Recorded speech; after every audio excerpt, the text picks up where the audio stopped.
ඇතැම් පුද්ගලයන් තනිව සිටීමට කැමතියයි.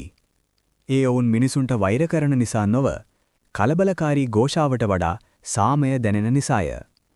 මනෝවිද්‍යාව පෙන්වා දෙන්නේ හුදකලාව යනු තනිකම නොව, එය මානසික පැහැදිලිතාවයක් බවයි. තනිව සිටීමට ප්‍රිය කරන පුද්ගලයන්ට බොහෝ විට ඉහළ මට්ටමේ ස්වයං අවබෝධයක් ඇත.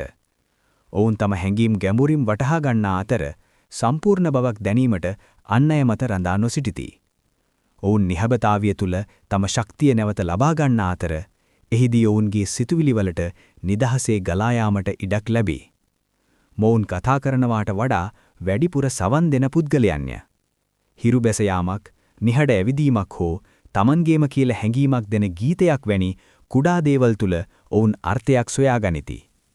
මනෝවිද්‍යාඥයන් පවසන්නේ ඔවුන් බොහෝ විට අන් අයගේ හැඟීම් පහසුවෙන් අවශෝෂණය කරගන්නා අන්තර්වර්තී සහකම්පනයන් වන බවයි.